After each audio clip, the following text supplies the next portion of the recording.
히브리서 6장 1절에서 2절 말씀입니다. 신약성경 히브리서 6장 1절로 2절 말씀 찾으신 줄 알고 제가 봉독해 드리겠습니다. 그러므로 우리가 그리스도의 도의 초보를 버리고 죽은 행실을 회개함과 하나님께 대한 신앙과 세례들과 안수와 죽은 자의 부활과 영원한 심판에 관한 교훈의 틀을 다시 닦지 말고 완전한 대로 나아갈지니라. 아멘. 신앙의 완전한 대로 나아갈지니라. 오늘 첫 번째 말씀으로 오늘 나누는 시간을 갖겠습니다. 예나 지금이나 할 것 없이 성도들 가운데는 예수님을 믿어서 기독교의 신앙을 고백하지만은 실제 복음의 초보나 세상 지식에 머물러 있는 사람들이 많이 있습니다. 예수를 믿는다고 이렇게 입으로 고백을 하고 교회를 출석하고 그렇게 한다 해도 너무 신앙의 발전이나 신앙의 정진이 없이 너무 이 초보 상태, 초보적인 이런 깊이가 없는 신앙인들이 너무 많다 그 말입니다. 당시 유대 출신 성도들이 그러했습니다. 물론 이러한 상태에 머무는 데는 그만한 이유가 있었습니다. 신앙이 정진되지 않는 그런 이유가 있었다는 겁니다. AD 54년에서 68년경 로마 황제 네로 때는 기독교에 대한 박해가 극에 달했습니다. 그 중에서도 64년 7월 달에 로마 대화재에 대한 책임을 기독교인들에게 전가를 시켰고 로마를 자기가 술을 먹고 아주 시인이면서 아주 좀 극성적인 이런 감성주의자였던 이 네로가 로마에 불을 질러 놔놓고는 로마가 불타는 것을 바라보면서 로마가 불탄다 하면서 시상이 떠오른다고 하면서 그런 짓을 해놓고는 로마를 불질러 놓은 것을 기독교인들이 저렇게 했다 이렇게 전가를 시켰다는 겁니다.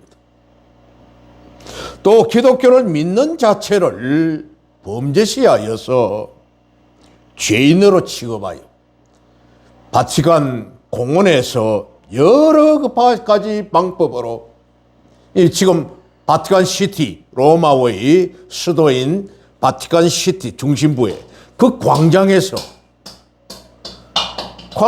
여러 방법으로 무참하게 기독교인들을 확살하였으며 목을 베어 죽인다든지 목 달아 죽인다든지 화형을 시켜 죽인다든지 여러 가지 이런 방법으로 무참하게 죽이면서 이를 로마 시민들과 함께 즐겼다는 겁니다.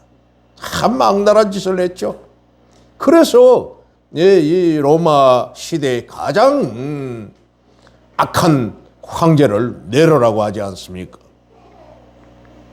이런 박해는 해가 갈수록 더 극심하였습니다. 황제 숭배 정책이 만연하여져서 황제를 이런 제우스나 이런 신들 반열에다 올려놨다는 겁니다. 그 박해 지역이 또한 광범위해져 갔습니다. 그 로마 그 시의 이런 국한되어 있다가 로마 제국 전역으로 로마가 관할하고 있는 그 통치 지역, 그러니까 북아프리카 전역, 유럽 지역 전역, 소아시아, 터키, 팔레스틴 지역 전역, 오늘날 그 인도 가까이까지 이란, 바벨론, 페르시아 있는 이쪽 지역까지 로마가 지배를 하고 있으면서 이 지역까지 차고 넘쳐 나갔다는 겁니다. 이때에 베드로와 바울 사도가 또 많은 복음의 지도자들이 대거 순교를 당하였습니다. 성도들의 신앙을 이제 지도할 지도자들이 수없이 사라졌다는 겁니다. 수없이. 사도행전 12장 1절에서 3절 말씀을 보면은 아주 대표적인 이런 사건이 있습니다. 그때라고 하는 것은 이 글라우디오 황제 때의 그때 말입니다. 헤롯 왕이 손을 들어 교회 중에서 몇 사람을 해하려 하여, 헤롯 왕이라, 헤롯 안티오커스, 그러니까 예수님 탄생할 그 당시에 헤롯 왕의 손자 볼 때는 헤롯 안티오커스입니다. 그때에 헤롯 왕이 손을 들어 교회 중에서 몇 사람을 해하려 하여 요한의 형제 야고보를 칼로 죽이니. 요한의 형제 야고보입니다. 그 예수님의 그 육신의 동생 야고보가 아니고, 예수님이 12제자 중에 야고보라는 이름이 2번 나오는데 그 최초의 사도 중에 순교자가 됩니다. 야고보 사도가. 또 뿐만 아닙니다. 많은 성도들은 교회의 대대적인 핍박을 피하기 위하여 그들은 그저 신앙인이라는 명목만 유지하였을 뿐 심한 경우에 배교자도 생겼다는 겁니다. 유명한 터키 지역의 갑바도기아나 저런데 지하에 아멜들 또 그러니까 암벽에 집을 지어서 거기서 도피를 내가 숨어서 살아가고, 아니면은 지하에 카타콤이라고 하는 지하에서 생활하는 이런 숨어서 생활하는 이런 일까지 일어났다는 겁니다. 평생을 두더지와 같이 박쥐와 같이 생활하면서 사람이 어두운 곳에 살아가면은 그만 눈이 실명합니다. 아주 대기가 맑고 공기가 깨끗한 저 몽고 지역이라는 저런 데 가면은 사람들이 보통 시력이 2.0, 2.5 그런 정도 시력이라고 하지 않습니까? 그 대기 오염이 심한 곳에는 시력이 1.0 이하 이렇게 안경 쓴 사람이 많아지고 그래요. 그렇듯이 그 지하에 살아가면은 그만 두더지나 박쥐처럼 눈이 어두워져 버립니다. 그런 속에서 말씀 그 구절 붙들고 평생을 숨어서 살아가는 거예요.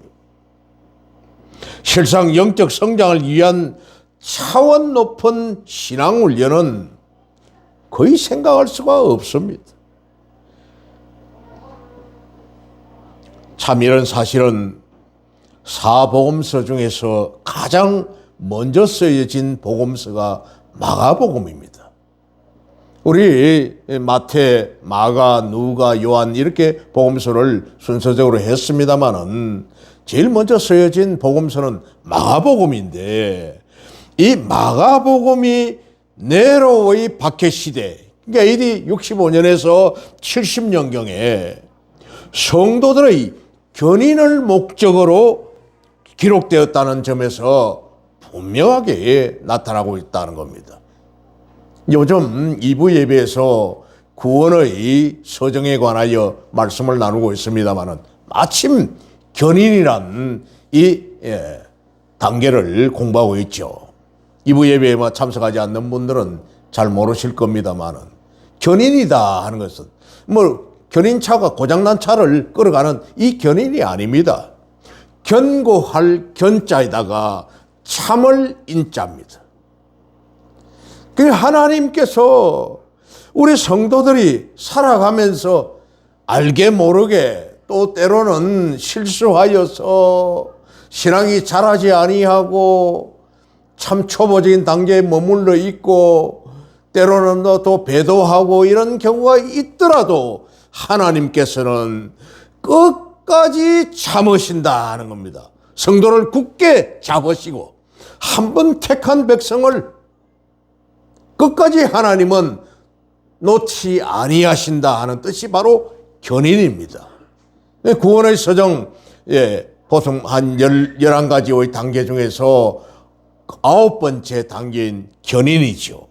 견인 다음에는 안식과 영화, 견인의 앞에는 성화입니다. 성화되어서 견인하여 우리를 굳게 끝까지 하나님이 참고 우리를 붙드시고 우리를 안식의로 평안하게 안식의 땅으로 다시 영화로 영원한 아버지 나라에 들어갈 수 있는 이걸 목적으로 기록이 됐다는 겁니다. 마가복음이.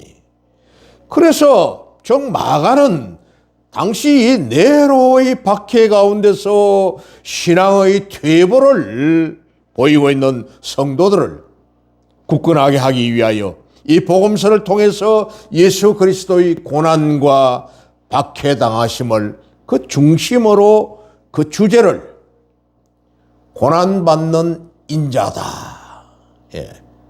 마가복음의 주제는 고난받는 인자.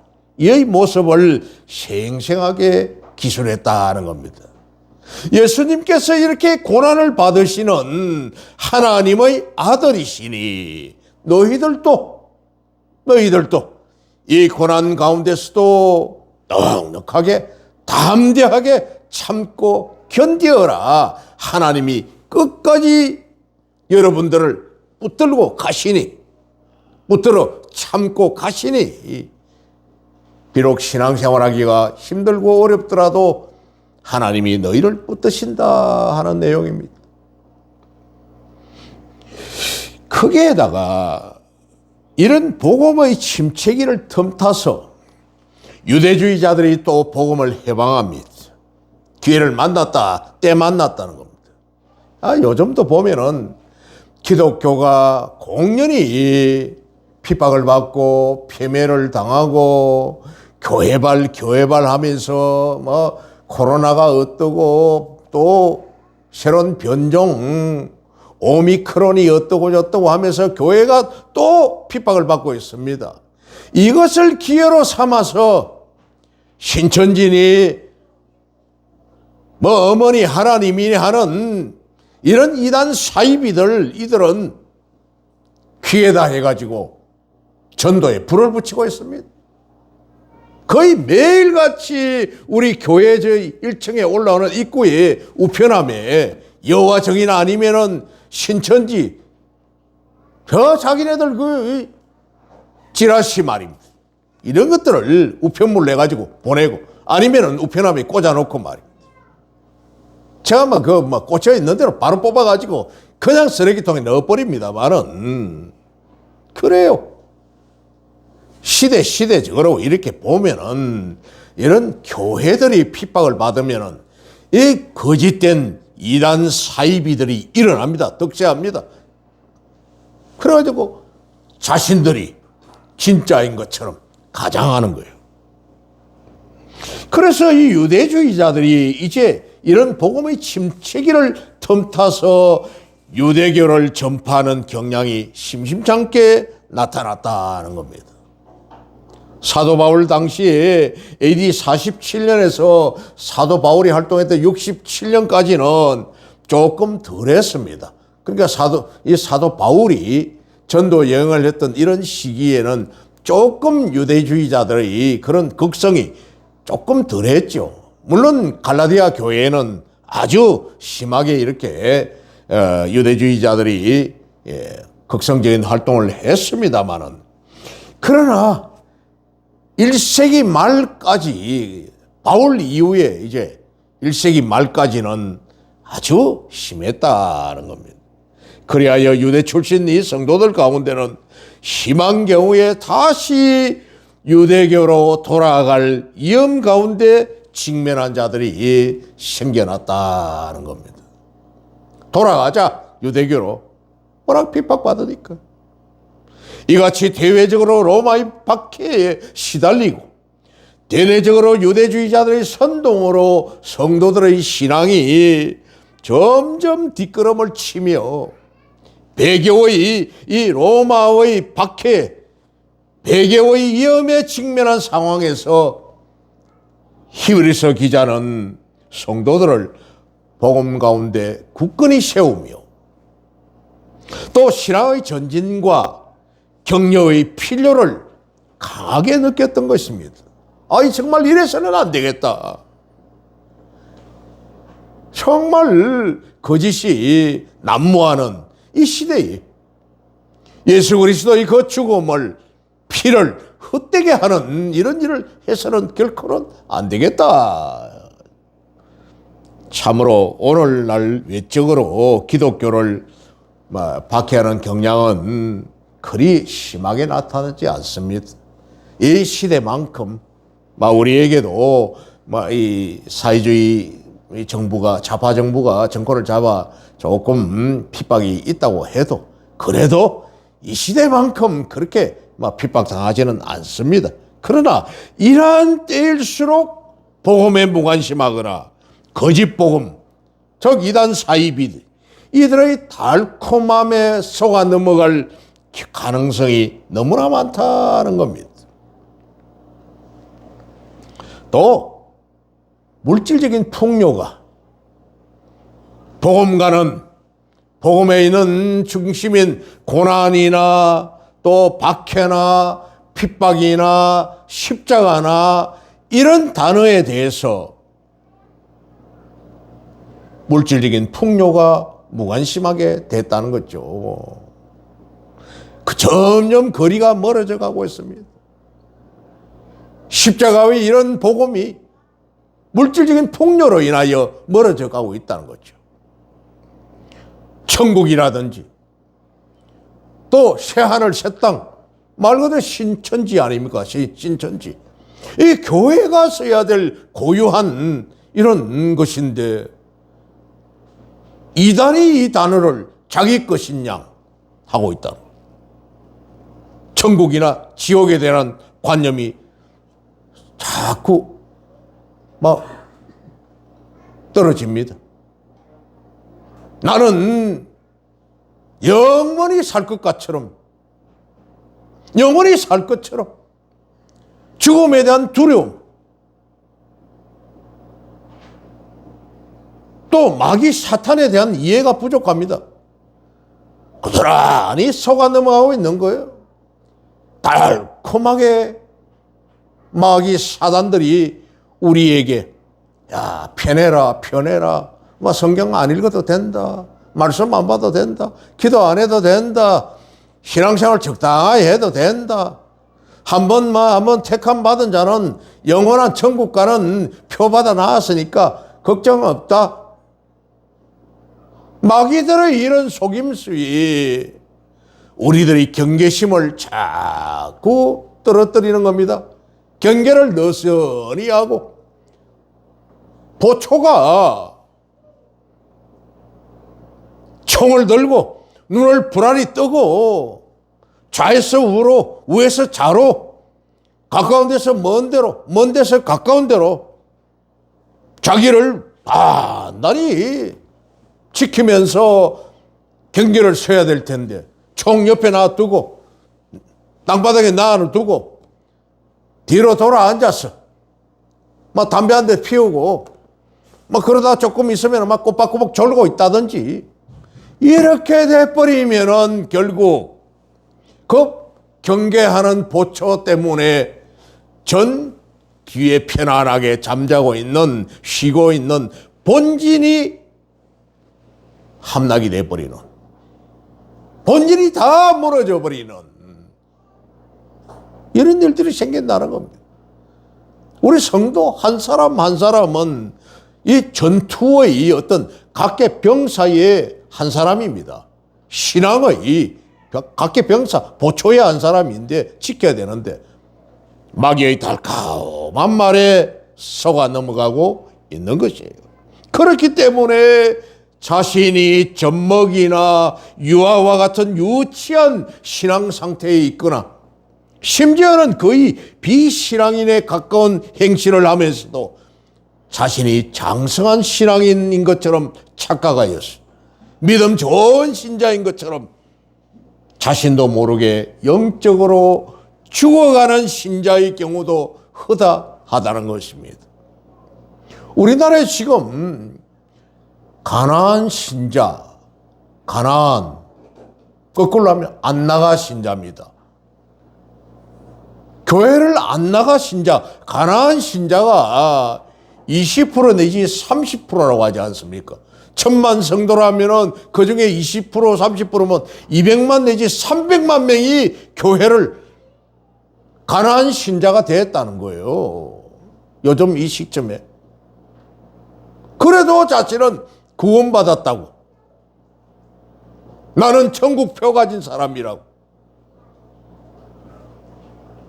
이런 기독교 진리의 초보 상태에 있으므로 하나님 앞에 심히 부끄러운 자들입니다. 오늘 본문은 우리 성도들에게 심각한 도전을 주고 신앙의 진보를 완전히 이루기 위하여 우리에게 교훈으로 주어지고 있습니다. 오늘 1절에서 3절을 다시 보면은 이 안에 1, 2절에서 그리스도의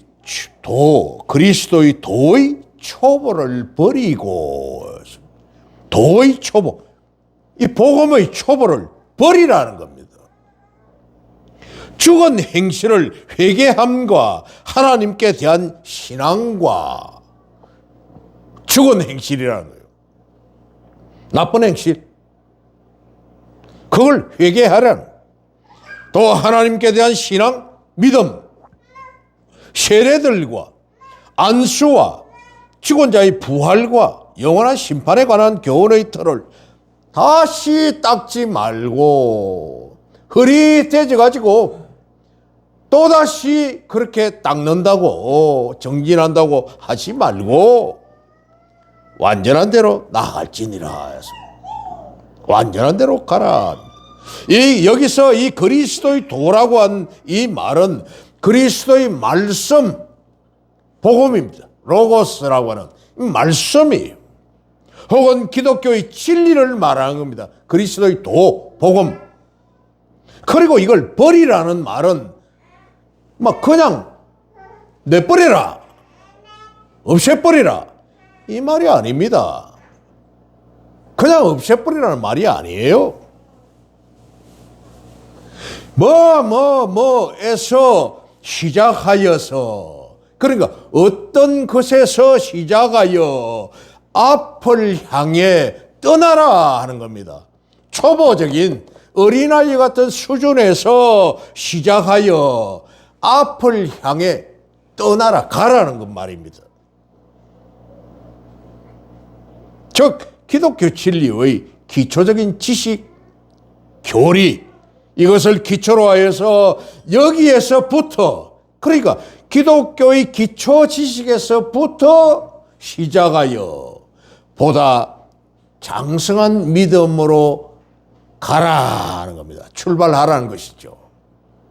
여러분, 우리가 어떤 집을 짓든지 건물을 지을 때 제일 먼저 땅을 파고 그 안에다가 돌도 집어넣고 이렇게 콘크리트 막 집어넣어 가지고 기초공사를 단단히 합니다. 기초공사가 양생이 딱 되고 나면은 양생이 될 때까지 기다리죠. 며칠을. 뭐 5일에서 한 일주일 기다리죠. 양생이 완전히 되면은 기초공사 했던 그 푸집이라든지 이런 것들을 다 철거해 버립니다. 철거해 버리고 나면은 이제 그때부터 시작하여서 상부공사를 이제 하기 위하여 기초공사할 때와 이런 초보적인 일에서 떠나는 겁니다. 떠나는 거예요. 그때부터 시작해야 어떤 사람들이 동원이 됩니까? 철골 하는 사람들이 옵니다. 조적, 벽돌을 쌓는 사람이 옵니다.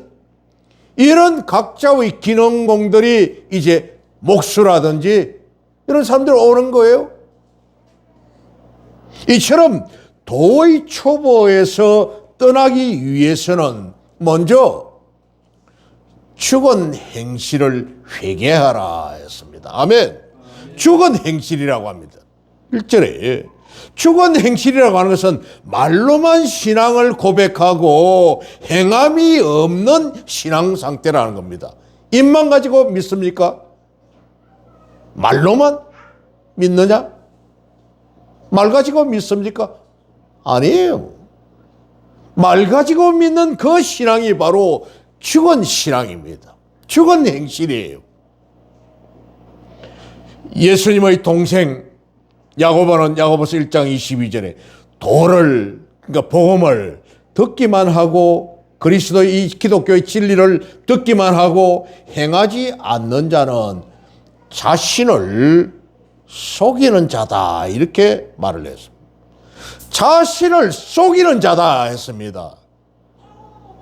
복음의 도를 알았는데, 복음의 진리를 알았으면서도 행치 않으니, 믿는다고 하면서도 믿음의 모습이 안 나오니 자신 속이는 거짓말쟁이다. 속임수.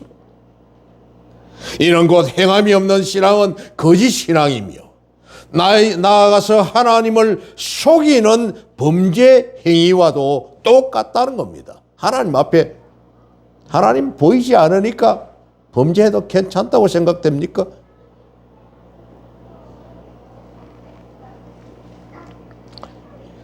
참으로 우리 성도는 진정 그리스도의 보혈의 공로로 말미암아 로마서 6장 12절에 11절에 죄 가운데서 죽은 상태에서 벗어나 살아나서 오히려 죄에 대하여는 죽고 의에 대하여서는 산 자가 되었습니다. 아멘.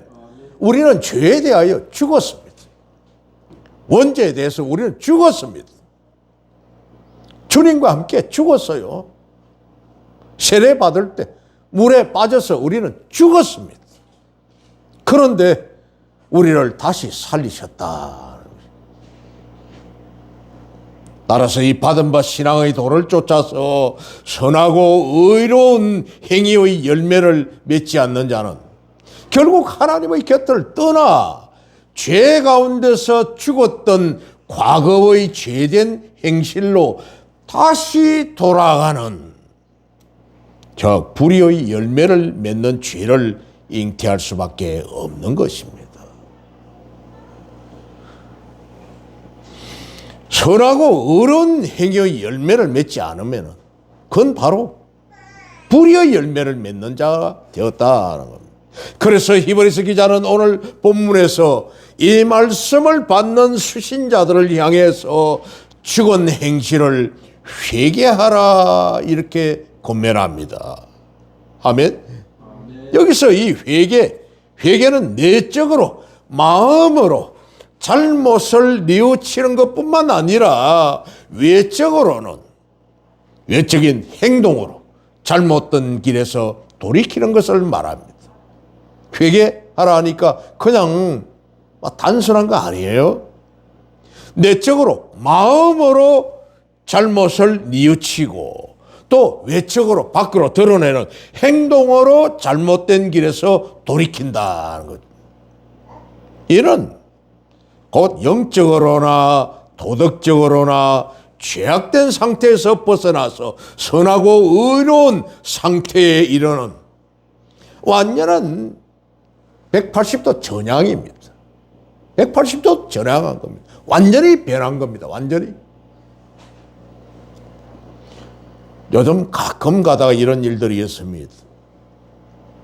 저 북한에서 탈북하여서 중국으로, 태국으로, 아니면 라오스로 이렇게 이제 동남아 지역으로 경유해서 다시금 대한민국에 들어와 세트민이 되었는데 여기서 또다시 이제 완전히 우리 대한민국, 자유 대한민국의 품에 안겼으면은 완전한 대한민국의 사람이 되어야 되는데 와서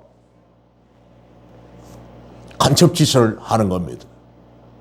국내에 있는 탈북민들의 동태를 북한 땅에 보내준다든지, 탈북민들이 어떻게 하고 있는 것을, 그중에 탈북민들이 어렵게 또 살고 있는 이런 것들을 보내줘가지고 거기서 자기네들이 선전 매체를 통하여서 봐라, 남한 땅에 저렇게 보내갔는데도 어렵게 살다가 자살하는 경우도 있지 않느냐, 거기에 무슨 자유가 있으며, 거기에 무슨 배부름이 있으며, 무슨 거기에 행복이, 즐거운 낙이 있느냐 하면서 도리어 거짓으로 이용하는, 선전물로 이용하는 이런 경우도 있지 않습니까? 바로 이겁니다. 우리가 영적으로 완전히 도덕적으로 죄의 상태에서 벗어났다면은, 완전한 탈북을 하여 자유의 땅에 품에 안겼다면은 그 자유를 만끽하고 마음으로나 행동으로나 만끽하고 완전한 대한민국의 사람이 되어야 되는데도 불구하고 변하지 않는, 마음과 행동이 변하지 않은 경우, 그러므로 180도 변하지 아니하고 우리 성도는 살았다 하는 이름을 가졌지만은 실상은 죽은 자라고 꾸지름을 받았던 사대 교회의 교인처럼 되지 말고, 우리가 어떻게 복음을 받았으며 또한 어떻게 복음을 들었는지를 기억하고, 아멘, 어떻게 우리가 복음을 받았는가, 참으로 감격스럽습니다. 저 같은 사람이 예수를 믿어 하나님의 주의 종이 됐다는 이 사실이 얼마나 감격스러운 일인지요. 종갓집의 장손이 1년에 제사를 15번 지내고 윗대는 사당에 가서 시제를 지내는 이 집안의 장손이 나이 40에 예수를 믿어 45세의 안수집사, 50세 장로가 되고 55세의 목사가 되어 늦게 이렇게 해걸음의 부름을 받아 강단에 서서 여러분들에게 주의 종으로 말씀을 전가하는 이 일을 하는, 이게 얼마나 감격스러운 일인지요. 얼마나 감사한 일인지. 우리가 살았다 하는 이름을 가졌지만은 실상은 죽은 자라고 꾸지름을 받은 이 사대 교회의 교인처럼 되지 말고, 우리가 어떻게 복음을 받았는가, 또한 어떻게 복음을 들었는가를 기억하고 열매 맺지 못하는 죽은 행실에서 돌이켜 풍성하고 아름다운 행위의 열매를 맺는 성도들이 되어야 하는 것입니다. 아멘. 할렐루야. 요한계시록 3장 1절과 3절 말씀으로 보면은 사대 교회의 사자에게 편지하라. 하나님의 7 영과 7 별을 가지신 이가 이르시되, 내가 너의 행위를 아노니 네가 살았다 하는 이름은 가졌지만은 죽은 자니라, 이렇게 말씀을 합니다. 그러니까 예수 믿는 명목만 가졌다, 이름만 가졌다. 3절을 봅니다. 그러므로 네가 어떻게 받았으며, 네가 복음을 어떻게 받았으며 복음을 어떻게 들었는지를 생각하고, 네가 어떻게 예수를 믿어 구원받은 자가 되었는지, 영생을 얻는 하나님의 자녀가 되었는지, 하나님을 아버지라고 부르게 되었는지를 생각하고 지켜 회개하라는 겁니다. 죽은 행실을 회개하라는 겁니다. 만일 일깨지 아니하면, 네가 뉘우치지 아니하면은 내가 도둑같이 이르리니, 주님, 주께서 도둑같이 이르신다고 합니다. 이는 어느 때에 네게 이르는지 네가 알지 못하리라. 도둑같이 와서 네한테 오면은 엄한 벌을 내리실 때에 슬피 울며 이를 갈미 있다고 했습니다. 나는 정녕 너를 모른다고 하신다면은 헌일했다는 겁니다. 주님께서 문 열어 주십시오.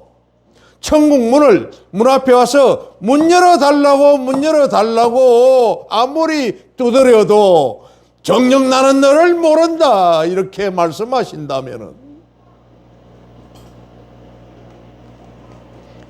마태복음 21장 19절 말씀에 주님께서 이른 아침에 성으로 들어오실 때 시장하신지라 배고프십니다.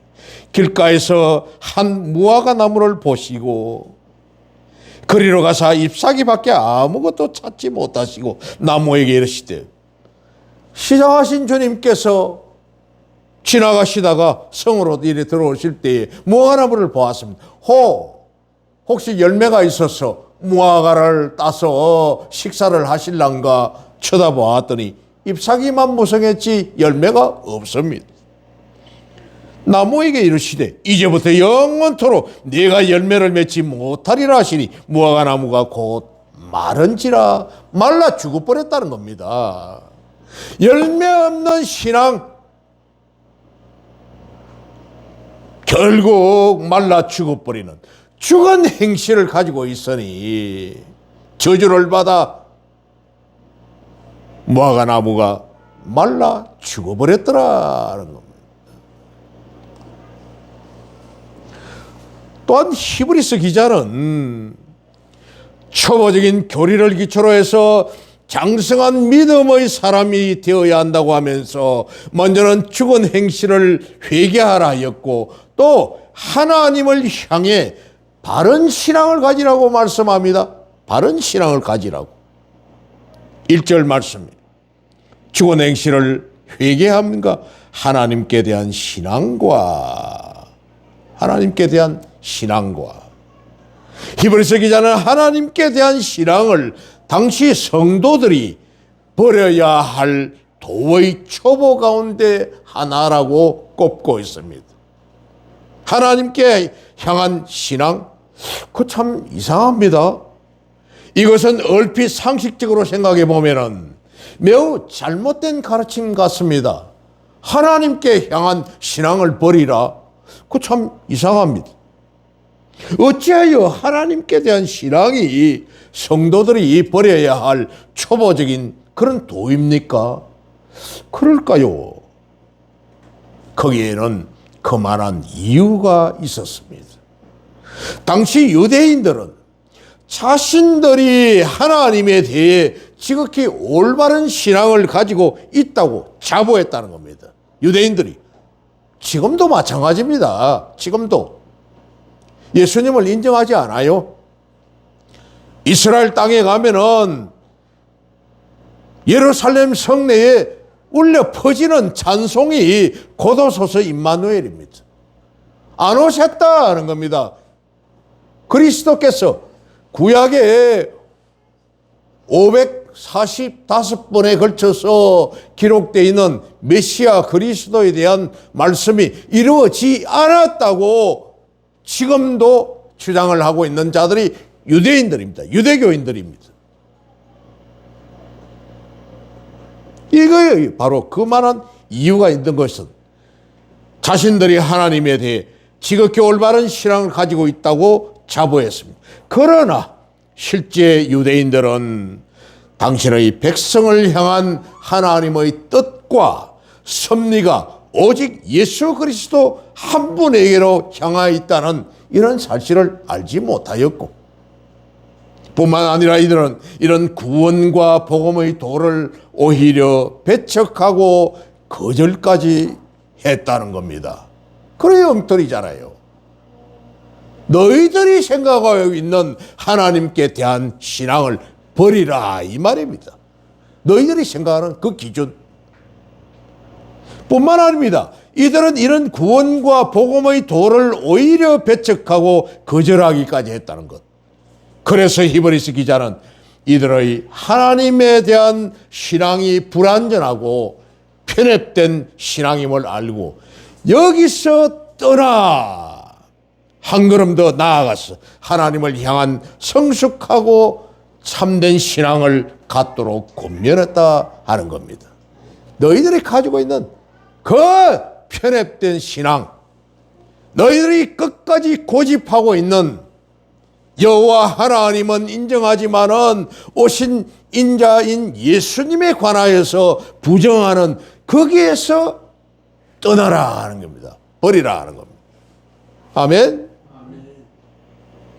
그러기에 여기서 하나님을 향한 바른 신앙을 가지라는 이 본서의 권면은 바로 올바른 신관,